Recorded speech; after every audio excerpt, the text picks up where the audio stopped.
And welcome back, of course, to another edition of Internet Traffic Kings. I'm the Big Fabu, John Fondy, and I'm broadcasting from the campus of UNLV in fabulous Las Vegas. And, you know, things kind of go topsy-turvy from time to time, but that doesn't negate the fact that, well, this is what we do. And, of course, we kind of can do this whenever we want to and however we want to, but I do want to remind you that this is a non-advertiser sponsored show, which means we kind of get out there and hopefully create a little something with some information that will enlighten your day, maybe help change the day, and actually create your mood as well. You can go to the Apple Podcast system. Give us a 5-star review if you would. That's your way of kind of thanking us for giving you this information, if you will. We're also on Spotify. Our YouTube channel is just going crazy. We want to thank you for that. Do us a favor and subscribe. So that'll help us out a little bit as well. Our Click Facebook the gray bell button to subscribe. There's a little gray bell button on YouTube. Click that to subscribe. Sorry for screwing up your mojo there, Johnny. Yeah, you pretty much did. So, but hey, I'm a professional as well. Exactly. A good time for me to sort of introduce our executive producer. He's better known as the Click Father. We're talking about Kevin DiVincenzi. Hey, Kevin, how's it going? I'm doing well, John. Doing well. Yeah, we're good. Sorry for screwing up your little spiel there, but yeah, that's the best way to know if you can, when new episodes come out, just click the gray subscribe button. And then every time we release a YouTube episode every week, you'll get a notification that the Internet Traffic Kings have released the next episode. So good stuff. And you don't want to miss a single episode. We've got such great guests that are on our shows and very diverse group of people. But Kevin, I'm really impressed with the fact that it seems like everybody that you've had on the show, they're all really willing to not only help new people in the business, but they're all willing to help each other and grow the industry. That's the beauty of this industry at its core is everybody is helping everybody, you know, so there's a lot of collaborative efforts. And you know, many times, John, it's not for the monetary part of it. You know, I did a very big intro yesterday, and the guy goes, "But what's in it for you?" I go, "Nothing. I'm sure down the line you might find a client that might fit what we need, and you know, and you'll repay the favor. But it's more just everybody helping everybody. There's more than enough money, you know, in marketing, especially online, for it to go around. So I'd much rather make less and work with really smart people thing and just, you know, keep it all to myself. You know, I enjoy seeing other people being successful. Well, and that's great, because the old saying, what goes around comes around, is really true, and you see that in your industry. And you got 23 years in this industry as well, and your consulting fees are up generally around $1,000 an hour because you can get it, but you're really always going to be there for people. They can call you up and ask you some questions and stuff like that, and kind of groom them a little bit, and maybe make some suggestions. Yeah, I can. We're still going to be pivoting. Yeah, I mean, we're going to be pivoting for another year or so at least. And again, we're as a company, we're insanely busy right now. We've got more clients than we've ever had. It's insane.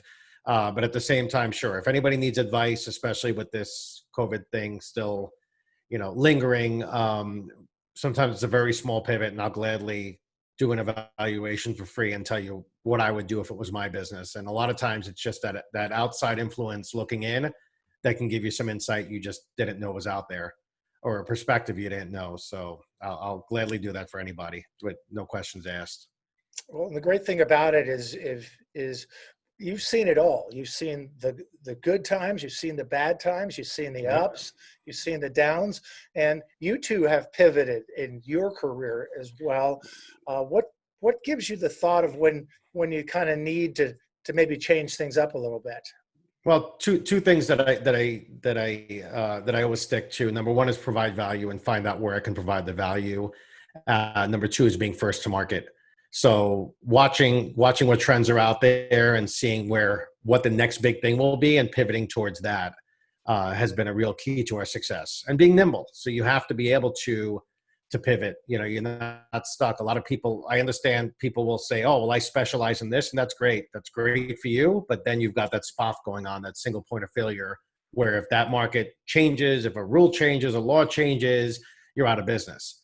So by being diversified and dealing with what's hot, what's upcoming, I'd much rather be in a market at the beginning, like back in 2002, we were in ringtones, pretty much one of the first guys in ringtones. I'd rather be in a market on its way up than on its way down.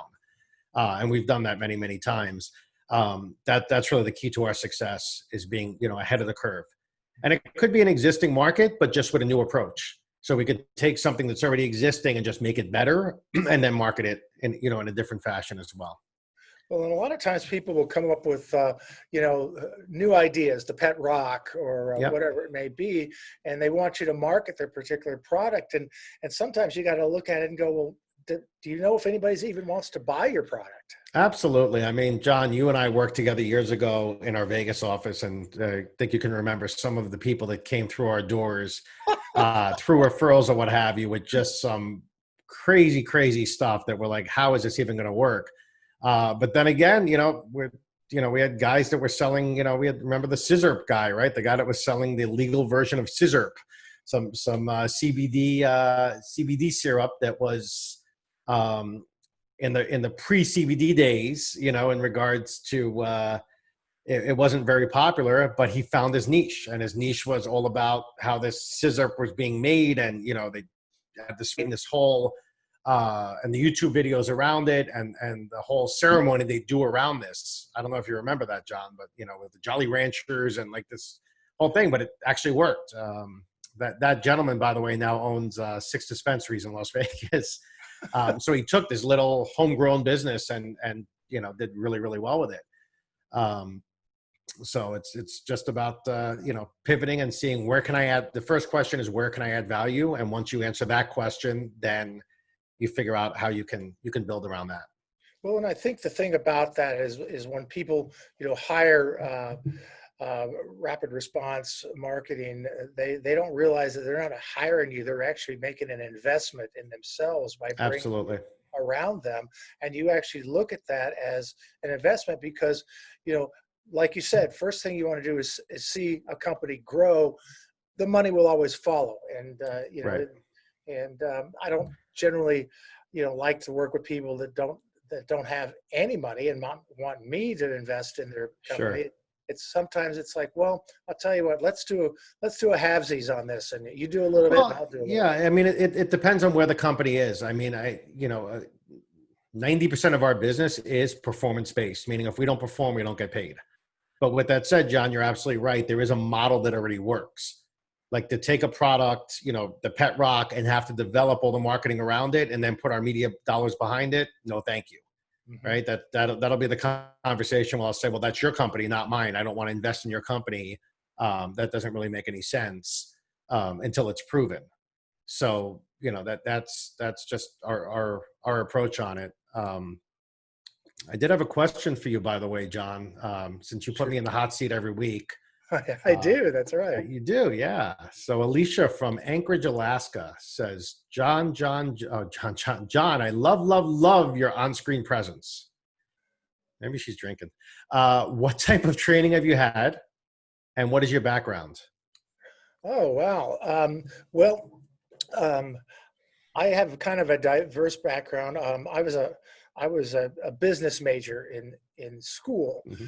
and I was living in Palm Springs, and I just thought to myself, I can do this business stuff when I get older. I want something that's going to be sort of more exciting and something that I can have some fun with. But more so than that, I wanted something that was going to be different every single day, as opposed to going to the same office and stuff. So I had this wild idea. I had a white convertible Cadillac. Mm-hmm. I put a scarf around my neck, threw on some sunglasses, and I drove into Hollywood. And wow. I said, Hollywood, here I am.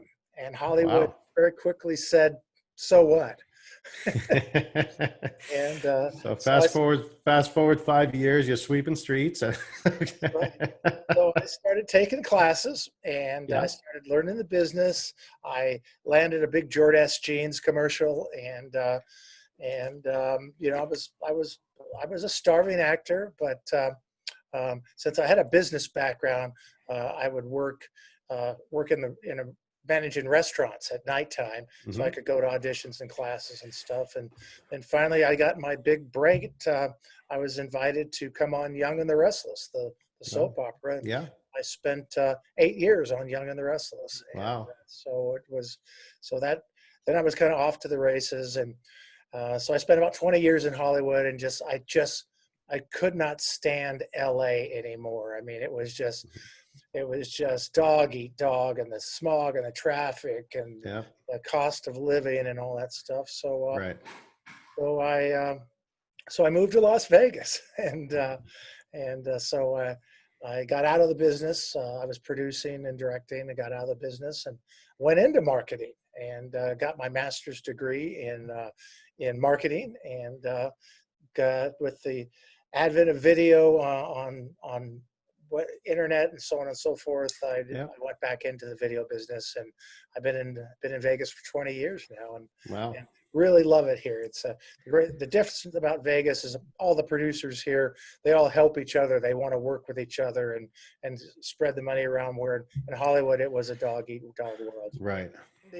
And I'm really excited to have this next guest on. We had her on for a short period in one of our previous shows, but she was so inviting, so intriguing, so smart, so powerful. We decided we wanted to bring her back and really kind of get to know her a little bit more. And she's got a really beautiful, long history and a beautiful, long name, but we basically know her as Sweeney Mae. Welcome to the show. Yay! Thank you for having me back. I'm so excited to dig in deeper. And so I was the short time that we had you on, I was so impressed. I mean, you're like the Energizer Bunny of the marketing world. You've got corporate clients, you've got your private clients, and I'm just really wondering, how do you? We're going to ask you how you mold that all together, but take us on the journey of when you started out in the Philippines and the transition here as well. For sure, and I'm happy to. I actually moved out here in 1999. I guess I get to divulge my age, but I was 16 when I moved out here, and I went to high school and college in Washington State, and went to college in Washington State University. And I majored in marketing. I majored in marketing, and so after that, I worked for Macy's right out of college. I actually gained an internship with them, but as you know, Macy's has really dwindled down and could probably be bought out by another big company. But after that, I also worked for Expedia until I decided that I was really tired of Seattle's gloomy weather, and so I moved here in California in 2009. So when I did that, it was right about around time when we had that recession in 2008, Hmm. 2009. And so I moved out here in California without a real definite plan. I just, I have some siblings out here. And so I kind of arranged to live with them 2 weeks at a time, 3 weeks at a time, just to find out if, I belong here. And so I kind of heard your story about, driving down in Hollywood, and Hollywood said, we don't care. And so, but I think that I did a lot of that in the beginning. And luckily I got something in return from it. I started with just reaching out to nonprofits in the Hollywood area. And so I started volunteering, and luckily the first nonprofit I volunteered with was the Multicultural Motion Pictures Association. Yeah. And so with that, I got to really meet a lot of producers, even actors and actresses who are way bigger now than they were 10 years ago when I met them. And it kind of just developed from that. And so after that, I was able to get some producing gigs. Like someone hired me to do a fashion show, which I've had an experience back in Seattle. And then I ended up working for an Iranian comedian for almost a year. and we produced some shows like in the Comedy Store. We packed the house. We brought that show to Maryland. So just a lot of different things. But in the meantime, I was still looking for a full-time job, because I think that although I have that entrepreneurial spirit, I still feel safer with like a corporate full-time job, and I still have that drive in me to climb the corporate ladder. And so I found that job about 10 years ago with a shopping center in Carson, California. And so, as a marketing director for a shopping center, eventually I was craving for other things to do besides my full-time job. And so I started an event planning company, which is Events in the City, LA. And then with that, I found more clients who needed more marketing help. So I transitioned to now what is Mayday Marketing. So that's like a nice, brief journey history of where I came from to where I'm at now. Well, that's really interesting. In regards to you gave back first. So when you came to California, instead of saying, hey, I have to get a job, you went to contribute. John and I actually have quite a bit of experience together doing charity work. We've done quite a bit of the outreach and the mission work in Vegas. And it's very rewarding, but I just find it interesting that most people would be like, wow, I have to go get a job. I have to figure out where my life is going. And you chose to give back. And then what it seems happened from that is all these opportunities opened up for you.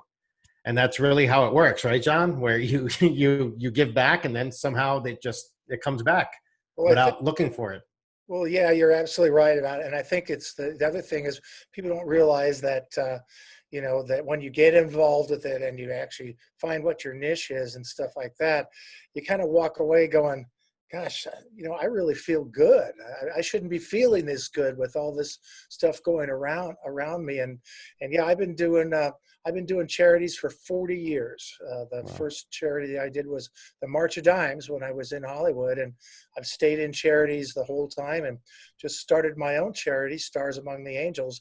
We're in our 11th year now. We provide education for graduating seniors that are in the foster care community here. So I'll just keep doing it and until I have to go wherever I'm going to go. But again, as we're going back to the charity thing, having that side hustle is really good, Sweeney, because that's going to make you more confident in your corporate gig as well as your side hustle gig, because you don't really have to worry if one of them goes away. You got to fall back on it, and you can see the glow in your face. You really seem like you enjoy life. For sure. And going back to what Kevin said about giving back, I totally agree with that. And I think that's just been sort of my, goal is always to give back. And I feel like it always comes back tenfold. Mm-hmm. And yeah, so when I first moved out here, I volunteered my services. I'm really good at producing events. I'm really good at troubleshooting. So this charity had a big dinner event with celebrities in it. So of course I'm like, well, let me help, for free, for sure. But, I have my agendas, I'm hoping to meet other people. I'm hoping sure. to network. And I think that for people out there listening that are trying to kind of penetrate a new market, you just moved into a new city, how can you meet people? And I think it's really through volunteering that you can do that. I agree with you, but it also comes down to a sense of fulfillment, and being in this industry for 23 years, I've met all sorts of people from all different walks of life, and a lot of people that see a lot of success financially, but that's it. So I'll meet them and, even though they're rich, they're very poor, and they'll be like, well, I'm just not happy. And I'm like, well, why aren't you happy? What are you doing to give back? Yeah, I'm just bored. I mean, I'm making money, but I'm bored. And I'm like, well, why don't you volunteer, be a big brother, do things that'll get you out into the environment, because that's the best feeling. I don't care how much money you've made, or the best feeling in the world is doing that. Right. I mean, when you complete a charity event, that's your best feeling. You're on this ultimate high because you've helped somebody, right? And you've mentored somebody or done something. And I just don't see, I don't see enough people doing it. And then they wonder why they don't have a full life, because again, money's not everything. You can, they say money can't buy happiness. It's very true. Like, sure, it can buy a lot of material things, but at the end of the day, it's not going to give you that sense of fulfillment that you won't understand that feeling unless you do it. Yeah, and I think the feeling of making a difference for Yeah, sure. for sure. Yeah, it just helps you grow and develop as a Hmm. person.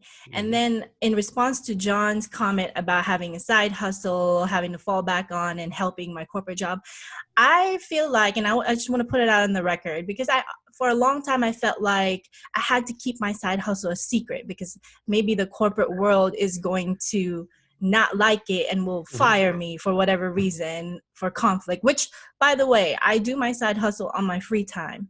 And Sure. my side hustles had really contributed to my corporate job a lot more than just myself if I didn't have the side hustle. Because of the side hustle, I meet so many people, I do so many people favors, and then in return they do me favors, and that comes back to my job for like maybe I meet a magician, I help him with his social media. In return, he gives me a discount. I get a magician at a discounted price for my kids club. Just things like that kind of Right. works all together. Well, and side hustles now, just like working from home now, has become much more mainstream. It used to be, I have a second job, I have a third job to make ends meet, but now the side hustle is much more palatable and acceptable to most people. And you've got the right approach. You see it, there's a benefit from both, and your side hustle is actually benefiting your corporate career, and it all works. So congratulations. Yeah, definitely. A lot of people I've met have rented out the space where I work and Right. host their events there. So Sure. it's definitely a great complementary to each other. Yep, for sure. How do you choose a client for Mayday marketing? Or do they choose you, or is it kind of a blend of both? I think it's a blend of both, and I think I'm blessed in a way that I don't find myself having to pitch myself to a lot of people. It's mostly them coming to me because they realize they need my help, which eliminates a lot of rejection, right? So a lot of my clients have this issue like, oh, I just don't want to go after these clients because they're going to, like they're afraid of rejection. So I always tell them, I'm like, so if you're afraid of rejection, which is so normal, I think that what you need to do is focus on giving value to others and putting out value, putting out content that will highlight your expertise, because at the end of the day, then people will find you and then realize they need your expertise. But if you're not putting out the content, people don't know what you're good at, people don't know what value you can give them, then you are put in that position where you have to go knock on doors and then face rejection. Yeah, I have to be honest. Most of our clients come to us and they're, what you would call laydowns, meaning that they're coming, they understand that we're an authority in the space and they're coming for advice or to do a deal with us. So, I always make the joke that, we fire more clients than we hire. We get the choice to decide who we want to work with. And that's great, but you're right. It's by building that authority, by putting the content out there and having people understand, and reputation is very important as well. So you've already taken away most of the challenges you would have with new business as far as establishing yourself or what have you. It's a warm lead coming in, and our approach is always to see if it is going to work. And a lot of times we won't take a client because we don't think it's going to fit properly. We don't think that we can maximize their return. It's not in our wheelhouse or what have you. And that's where we started the show, John, what we talked about, where we'll just do a referral and, and say, it's like, video production, for argument's sake, in-house, we don't do it, but I'd obviously refer them to you, John, and say, well, go to John Fondy. And once you have a production piece that we can help you, where we can add our value, then come back to us and we'll see if we can do a deal. So there's a lot of that. And it's really understanding where you excel and doing what you do best. So I'll tell my client, I do what I do best, you do what you do best. So no, I don't want to run your end of the business, and I don't want you running mine nor telling me how to run my end of the business. And that seems to work really well for us. Well, that's true. It's kind of the term now is stay in your own lane, and you'll you'll always find out where you're going to go. But Sweeney, I want to ask you, what do you do for fun? You've got, if you've got a little bit of time left and all, what do you do to put a smile on your face and have some fun? And I know she's single. She wanted me to say on the air that she's single just in case. Now, I don't know if she still will be when we air, but as of right now, she's single. That's so funny. Like, just a backstory for that, because Jennifer, my friend, who actually is Kevin's better half or other half, which one? Yeah, we'll say better. Okay, good. This is going to air, so why not? Yeah. That was a test. She told me that she created this list of, all the things that I do because, I guess I've always been like a Jane of all trades. And so, I can do photography, I can do marketing, I can speak, I can do this, I do Zumba. And so as a joke, I responded back and said, can you add single to that list? And that's why Kevin said that. Just but also for fun, I mean, I hate to sound like a cliche, but I really find marketing fun, first of all. Like anything that has to do with branding, I feel like there's some kind of forensic work that happens with marketing. Like, how can I take this brand from point A to point B to point C and so on? And that type of, I guess, mental challenge is really invigorating to me. So I enjoy solving my clients' problems. That's one. Two, I'm actually a certified Zumba instructor for like 9 years now. And so what I love to do on my free time is dance. And I can dance for 5 hours, but I can't run for an hour. But I would dance, and I got certified in Zumba actually because of my full-time job. And so one of the programs that I started at my job is a health and fitness series where Zumba was one of them. And I used to work with YMCA and they send me volunteers to teach these classes. But for some reason, I kind of got scared. Like, what if they don't show up? What am I going to do with these people in front of me? And like at least 50 people would show up. So then I decided to get certified in Zumba just so if no one showed up, then I can teach. And that happened about 9 years ago. And so up to this day, now that we're on quarantine, I actually do a lot of virtual Zumba classes through Zoom, or Zumba has its own platform too. And that has been super fun to a point where I actually 2 weeks ago, I did a virtual Zumba for a big global event for Microsoft. So that was really rewarding because I'm like, wow, I got paid like the same paycheck in one paycheck from Microsoft at my full-time job. What the heck? What have I been doing? See, that's where the side hustle pays off. Exactly. Like I need to do more of that. Yeah, it's great. Yeah, and I think he also, just realizing that, if you do good work, the phone will ring, and says you can't make it ring, but it will ring, and some of the stuff that comes out of it, with my business, more of my stuff comes out of referrals, and being Right. a marketing major in college, I don't do any marketing for my company, and it's just because I can only take on so many clients, and you're the same way, Sweeney.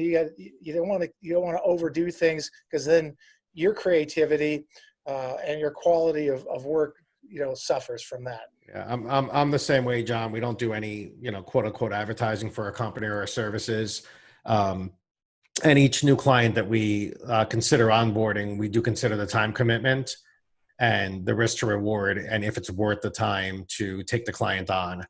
We will, because we're an agency, we'll get presented with deals from competing agencies, and we look at it and say, for us, that's not what we do.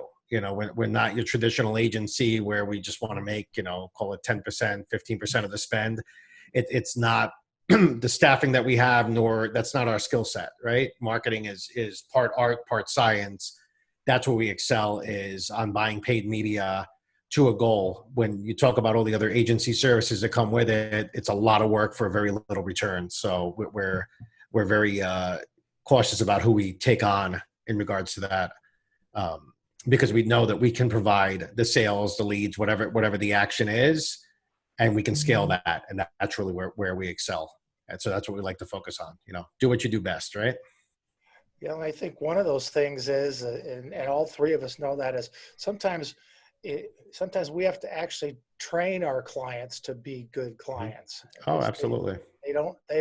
they and they just don't know what they don't know, and we have to Mhm. kind of put them in a position to say, you're more than welcome to do that, but here's what I would say. We've had to train clients all the way, rerunning, retooling their whole business from the ground up as far as how they look at a client acquisition. I mean, a lot of our interview questions with a client or a prospective client would be, let's say it's a subscription deal. The first thing would be, what's your marketing budget? What's your LTV? LTV? Yeah, your lifetime value. What is that? What's the average life of your client? And I'll just start rapid firing questions. And if they can't answer them, the conversation's over. Because if I can't have a client that understands the value that I'm bringing, he'll never appreciate it and we'll never have a good partnership. So Mhm. it's really, you want to have the client that understands like, hey, I run my business really well. These guys can, bring the people to the door, have the people make a sale, and I can do everything else. That's a great partnership. But if something's amiss there or they don't understand their numbers, because then you're going to get miscalculations, budgets going up and down. You're going to get all these different variances that shouldn't happen in the business. So it's very important. It's not about getting every client. It's about getting the right clients where you can add value to them, and they're happy, and also you're happy as providing them, and you're not just pulling your hair out. Like I said, I have no problem firing clients. We fired many of them, just because it's not a good fit. And believe it or not, I've had experiences where clients are paying, but they're not doing their end of Right. the Yep. the spectrum, and so whatever I'm doing isn't really delivering because they're not doing their part. And so I'm like, Right. okay, one, you're paying for no results because we can't get Right. to the results if you don't do your job. Because a lot of the clients I have are companies and small businesses that need to establish brand. Like, I need to help them tell their story. I need to help them like create synergy between their logos, their website, their social media, what should be put out there, the content. But a lot of these things is I can write the content, but you still have to approve it. So let's say I created content and it's sitting in your inbox and I keep reminding you, can you approve it? And then you're not approving it. 2 weeks later, we haven't posted anything because you haven't approved, or you haven't contributed to the content Right. calendar that I created. It's like, okay, so after this is over, don't be mad at me Right. because I'm consistently trying to remind you to do the part that you have to do, because I don't like going into business and kind of um designing it so that they always need me. I actually want to train them so I can take off the training wheels and they could do it on their own. Like, Right. I really want to train the businesses to know how to do their own social media and to do their own content marketing, because I can be here and do it for you forever, but I actually personally like to get new challenges, new clients. Sure. So I Sure. like to train them, remove the training wheels and then go forth and do what I taught you to do. And then let me get a new Mhm. client because I like the different challenge. Sure. Makes sense. Um, so our listeners are listening out there, and we talked business and on internet traffic kings, but let's talk to Sweeney kind of outside of the business right now. If somebody were to ask you, what's the meaning of life, if you will, or what should I be thinking about? What would you tell them? Wow, deep. I wish I got the memo before. What's the meaning of life? I didn't know this was even coming either. I think, Because I took notes of the questions you asked other people, and I'm like, hey, this is what I'm yeah, gonna say. well, And now you're throwing me a ball. That's John lives by the adage, it's 5 o'clock somewhere. So I think that he might've had a few too many cocktails already. So now he's just going to freestyle it, but That's okay. That's okay. I can do that. I think, and luckily I've been doing a lot of reflection lately. I mean, what else do we do in quarantine, right? very So, true. yeah. So I think life to me is just being successful and being happy at who you really are. So I think if you can live your life that way and, you can be open to who you really are, you're not hiding or you're not pretending so much. I mean, it's sometimes we have to kind of put ourselves in different roles. So I don't know if that's really pretending, but at the end of the day, if you Sure. can be who you really are and be successful at it, I think that's that's the meaning of life. Okay, well, that's good. Kevin, why don't you take us home? Take you home. How do you want me to take you home? Well, just some closing thoughts for our audience. No, just having a good time with you, John. No, it's another great episode. Sweeney, thank you so much for your time, and let's get your contact information for everybody. For sure. If you're watching YouTube, you can see my logo on the corner there with the Instagram handle at Mayday Marketing Inc. Yep. And just a little side note, as John was saying earlier, it seems like we have one thing in common is that we are not really out there marketing our services so much. Like people are coming to us with warm lead. So that I just started I've been doing marketing for other people, but I just finally was able to finish my own website, was able to start all these things. So I definitely would like to encourage you to follow at Mayday Marketing Inc. And in there, you'll get a lot of valuable tips for marketing and branding or anything trending in the marketing or social media world. And also maydaymarketing.com is the website. And on there, you should be able to also navigate through and find my personal Instagram and all of that if you're interested to do Zumba with me. So all of that you'll be able to just navigate through as soon as you go into the Instagram page. For Zumba, press 1. So let me just ask you this last question. Who is your ultimate client right now for Mayday Marketing? Is it a company that wants to spend $500 to $2,000 a month? Like what is your sweet spot where you know for a fact, because obviously us marketers are very cocky and concrete about what we know, that you know for a fact you can make a difference. Who is your ideal client? Who could I bring you today? You say, Kevin, I got this one. I think someone who's just started but not super fresh, like probably been in business for 2 to 5 years, but are trying to rebrand, trying to figure out, how can we put our brand out there in a way that would reach our target market, like telling your story, sort of like arranging your social media. So someone who has a budget that would want to work with me between 3 to 6 months, and then if they have a team, even better, then I can train their team on how to do social media. And then that would be the ideal client for me, for them to have someone who will learn what I can teach them, so then they can go on and do it successfully without me. Got it. And what's the minimum budget you would be looking at? I typically, for something like that, like $2,000 a month. $2,000 a month. Okay, fair enough. And then in regards to mentorship, are you open and willing to mentor people, especially young, powerful women that want to be sitting in your seat one day? For sure. I actually indirectly do a lot of that lately, and I can officially take on 1 or 2 official mentees. For sure, I would be open to do that. Great. Awesome. Okay, well, That's great. I want to thank Sweeney Mae for being with us, and of course our executive producer, the ClickFather.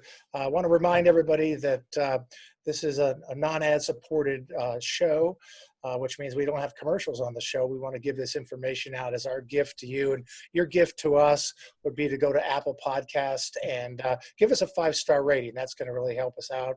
Subscribe to us on our YouTube channel. You'll be notified every week when new episodes come out, as well as you can listen to us on Spotify. We've got a Facebook page, Stitcher, iHeartRadio. You name it, we got it. Yeah, we got it, and we're growing, and we're growing our audience, and also look us up on internettraffickings.com. So for everybody on the show, I want to thank you so much. I'm the Big Fat Boo, John Fondy, broadcasting from the campus of UNLV in beautiful Las Vegas, Nevada, and I want to thank you, our viewing audience, for watching this episode of Internet Traffic Kings. We'll see you next time.